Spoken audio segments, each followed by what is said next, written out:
TMP in the Morning, Kamis 17 Juli 2025 bermula sekarang bersama saya Jordan Gozali dan Andika Rizky Rehansyah dengan serangkaian berita yang faktual dan terkini untuk Anda. Kita jelang informasi selengkapnya untuk Anda.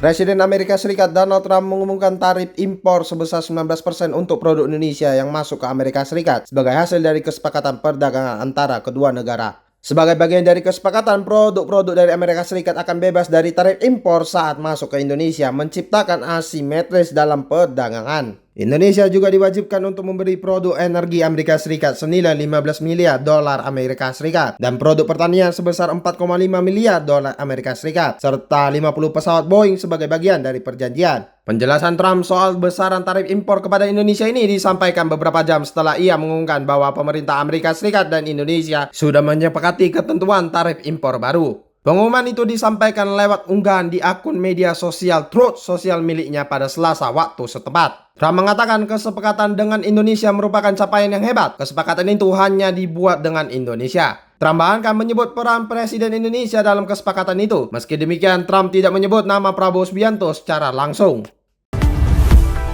Presiden RI Prabowo Subianto menyebut Presiden Amerika Serikat Donald Trump sebagai seorang negosiator yang cukup keras. Prabowo mengatakan tarif impor Amerika Serikat sudah turun menjadi 19%, namun ia tetap melakukan negosiasi. Meski demikian, kepala negara pun mengungkap proses perundingan soal tarif impor tersebut tidaklah mudah. Menurutnya, proses perundingan tersebut juga sempat alot, namun akhirnya berhasil menghasilkan kesepakatan. Prabowo menekankan bahwa kesepakatan dengan Amerika Serikat ini sudah dihitung dan dirundingkan. Ia juga memastikan hal utama yang dipertimbangkan adalah masyarakat Indonesia. Saat ditanya apakah Prabowo puas dengan tarif sebesar 19% untuk Indonesia, ia berharap bisa 0%. Diketahui Presiden Amerika Serikat Donald Trump resmi menetapkan tarif impor terhadap produk asal Indonesia sebesar 19%.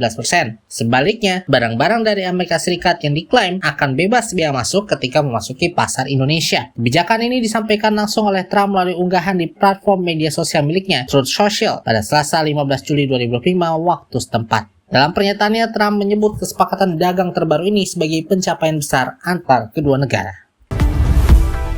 Kejaksaan Agung atau Kejagung telah menetapkan 4 orang sebagai tersangka dalam kasus dugaan korupsi pengadaan laptop Chromebook di lingkungan Kementerian Pendidikan, Kebudayaan, Riset, dan Teknologi atau Kemendikbudristek tahun 2019 hingga 2022. Keempat tersangka tersebut adalah Juristan, mantan staf khusus Mendikbudristek Erak Nadiem Makarim, yang juga merupakan co-founder Gojek; Ibrahim Arif, mantan konsultan teknologi di lingkungan Kemendikbudristek, yang juga merupakan mantan Vice President Bukalapak. Selain itu juga ada Mulia Syahda, Direktur Jenderal PAUD Pendidikan Dasar dan Pendidikan Menengah Kemendikbudristek tahun 2020 hingga 2021, serta Sri Wahyuningsih, Direktur Sekolah Dasar Kemendikbudristek. Menurut Direktur Penyidikan Jaksa Agung Muda Tindak Pidana Umum atau Dirdik Jampitsus Kejaksaan Agung Abdul Kohar, keempat tersangka telah bersekongkol dan melakukan pemufakatan jahat untuk melakukan pengadaan laptop Chromebook dalam program digitalisasi pendidikan di Kemendikbudristek pada tahun 2020 hingga 2022. Sebelum menjabat sebagai staf khusus Mendikbudristek, Juristan dikenal sebagai salah satu tokoh penting di balik berdirinya Gojek bersama Nadiem Makarim dan Brian Chu. Sementara itu, Ibrahim Arif juga menjadi sosok yang cukup populer di lingkungan startup. Ia pernah menjabat sebagai Vice President Bukalapak tahun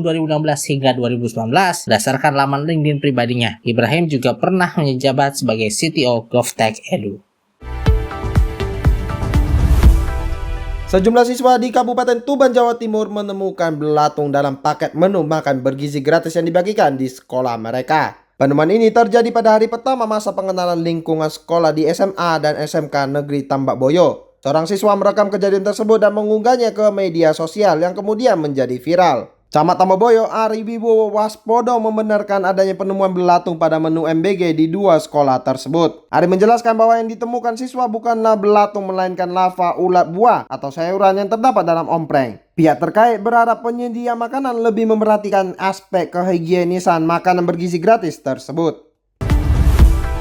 Kepala Kantor Komunikasi Kepresidenan atau PCO Hasan Nasbi memastikan acara peringatan Hari Ulang Tahun ke-80 Republik Indonesia akan dilaksanakan di Jakarta. Hal itu disampaikannya dalam konferensi pers di Gedung Kuartim Nasional Gerakan Pramuka, Jakarta pada Rabu 16 Juli 2025 lalu. Menurut keterangannya, peringatan HUT ke-80 kemerdekaan Republik Indonesia tahun ini akan segera diluncurkan dalam waktu dekat. Ia mengimbau masyarakat agar bersabar menantikan hal tersebut. Untuk diketahui, upacara kemerdekaan RI ke-79 digelar di Ibu Kota Nusantara atau IKN atas keinginan Presiden ke-7 Republik Indonesia Joko Widodo tahun lalu. Sebanyak 1.300 orang menyaksikan pengibaran bendera merah putih di halaman Istana Negara di IKN, Kalimantan Timur.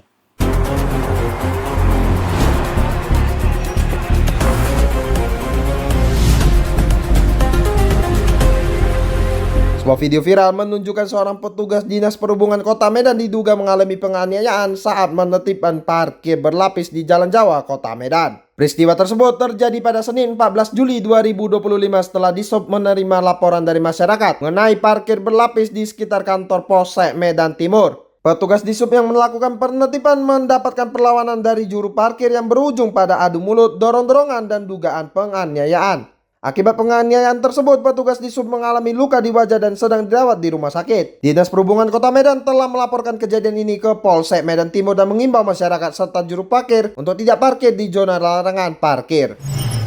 Seorang pria yang mengenakan kaos putih dan topi diduga melakukan aksi pencurian di sebuah warnet yang terletak di Jalan Yongpana Hijau, Labuan Deli, Kecamatan Medan Marelan, Kota Medan.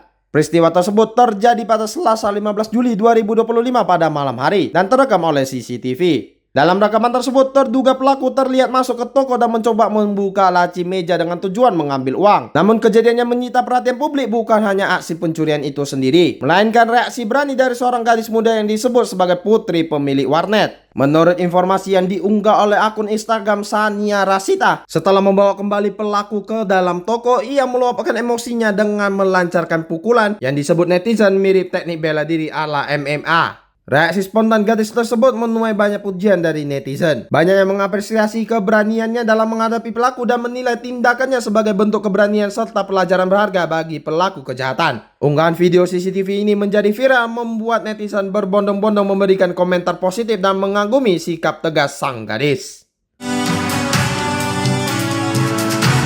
DP International News.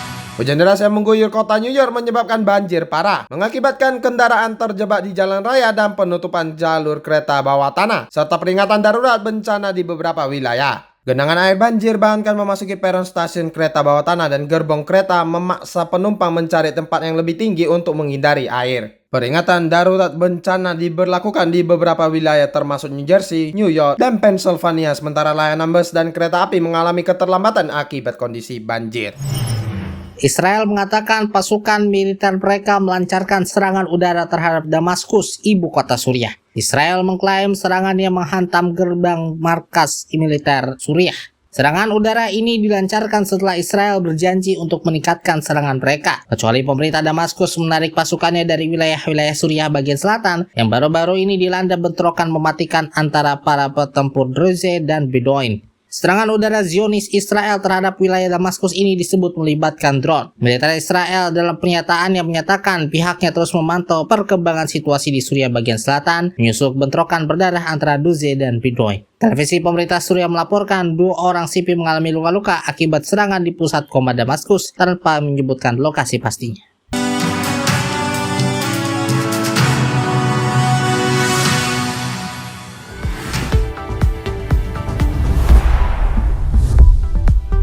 Sekian sajian berita yang dapat kami sajikan dalam DMP in the Morning Kamis 17 Juli 2025. Terima kasih telah mendengarkan podcast DMP Integrated News. Mewakili kerabat kerja yang bertugas, saya Jordan Gozali dan Andika Rizky Ransyah pamit undur diri. DMP Integrated News lebih informatif, lebih terinformasi. Selamat pagi Indonesia dan selamat beraktivitas sahabat DMP.